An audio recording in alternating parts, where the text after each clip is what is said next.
Foundry has just been released, and as with all Factory games, it can be quite easy to find yourself overwhelmed in the early game. So I'm going to be sharing with you 15 beginner tips to help you get up and running as soon as possible in Foundry. Now, my first tip, if you're coming from a game like Satisfactory, the controls are going to be rather difficult. So if you are struggling to get used to them, swap out the various hotkeys. For example, instead of using B to open your inventory, I've immediately changed it to Tab. I've also replaced C for the crafting screen with Q, and I've then swapped the copy key from Q to C.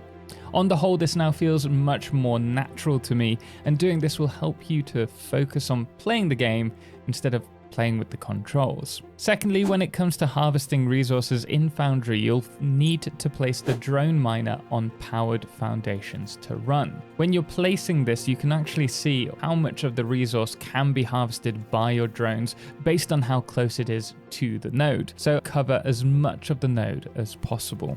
And speaking of these nodes, the resources are finite, at least in the early game. We'll get to that in a future video. Therefore, I do recommend in the early game using buses to connect resource nodes to the factory, so that when a resource node runs out, you can add more resources. Now, this sounds simple, but in my first game, I built factories around the nodes, which made it very difficult to add new resources to old factory lines, making those factories redundant. So I highly recommend bearing that in mind. This also does lead me to my next point as well, which is once you've started automating resources, go and explore the world in your near vicinity at the very least, because this allows you to find other ores and then connect them to your resource buses prior to running out of those resources on your first few nodes.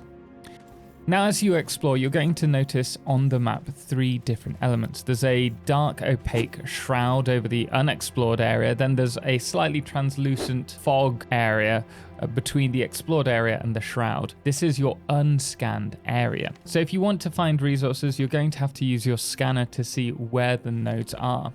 Now, knowing this is great when you're wondering what you've already explored and scanned already, rather than having to ping the scanner constantly.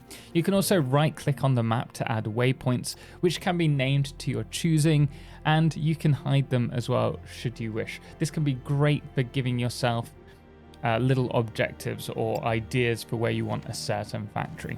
Now, though we don't have splitters in Foundry, you do have belt balancers. These are going to be great for splitting and merging resources, but belts can also merge directly onto other belts. Following on from this, you should only use that merging technique sparingly, because it does create small gaps in the resource lines, which make creating efficient factory lines even more difficult. So where possible, either use balancers to merge resources together, or alternatively you can use loaders and then link them with storage, and then on the other side have a loader exporting the item to the other line, which should fill out all of the gaps.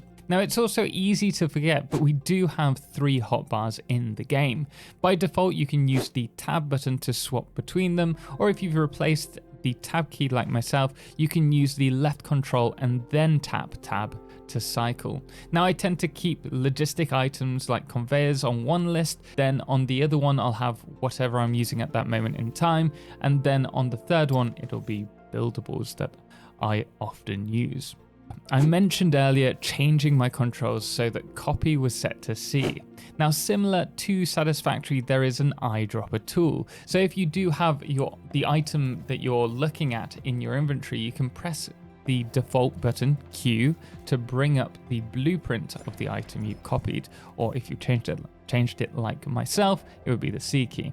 But if you're not sure what the key is set to, you can open up your display pad with the V button, and on here you can also see the other commands to copy and paste the buildables with the recipes as well, which for me is Control and C. Whilst you have this pad open, you can also use the following command, Shift right click, to copy the machine settings that you're looking at, and then Shift left click to paste it onto another machine.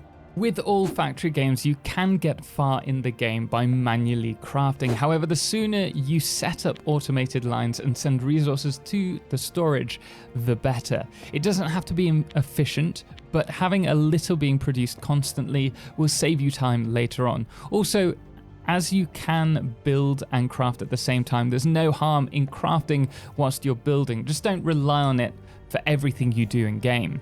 Also, if you're crafting multiple components for buildables, I highly recommend adding storage to the end of any resource production lanes, and the same goes for research as well, so that if your factory seizes up due to storage being full or lack of research being done, you're still going to have the production running, and this is going to also allow you to scale up your factory much easier because you're going to have plenty of resources to do it with. Now, it can be difficult to run efficient factory lines due to the mining drones traveling further and further to get the resources, which causes lags in the production rate. So if you are looking to run factories constantly, I do recommend for this game, at least for the time being, to oversaturate your buses so that you know exactly how many resources are on a bus. And from here, you can use the belt balancers to create the ratios that you need on belts. However, for me, I just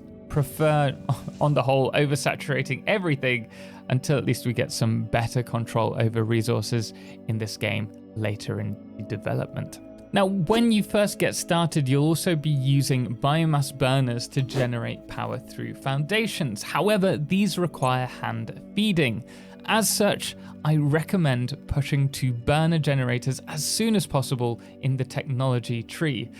This can be found after unlocking Ignium scanning for early game automated power. You'll also want to research second spaced loaders as well, as these will allow you to start building longer production lines so that you can automate more items. Now, my 13th tip, whenever you get a chance to hover the mouse over the white icon, I have to admit I went through 20 hours playing the game before I actually did this. It provides a lot of useful hotkeys and information for example, splitting or manual crafting. So here you can see we can shift right click for splitting, we can control left click for moving all items, and so on and so forth. So do check that out if you're wanting to work out all the little keys that there are. Now, one big change this game has over Satisfactory is its destructible environment. If you want to move resources between areas, consider just digging under the base and running them that way. This keeps your factories free from spaghetti. And finally, one extra tip that I wanted to briefly touch on is when you reach steam power, you will be creating high voltage power. These need to be connected to a transformer in order to transform the high voltage power into low voltage power. Now, each transformer also has a max throughput of 5 megawatts to the grid that it's been placed on.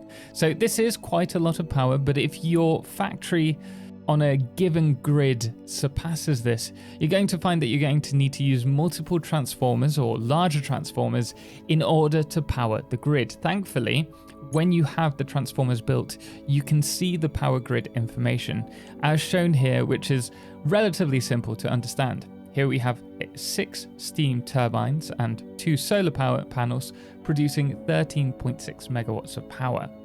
We can then see under here 3 tabs, each of these representing transformers on a given grid and their power throughput, as well as the max power throughput that grid can have. And below the transformer tab, there's also the corresponding transformers grids and the power that's currently being consumed on that grid at the moment. Obviously, we are going to go into more detail with things like power in future videos, so do let me know what you'd like to see in the next video, whether that's a let's play, a tutorial, or something covering a given feature. But until next time, guys, thank you so much for watching, and thank you as well to all of our amazing supporters on Patreon, most notably our Totalxclipse patron, Firefless, as well as our Lunars, the Calamity, Ben, and Star, and our Blood Moon of the day, which today is the Viking Brit. Until next time, as always, ciao for now.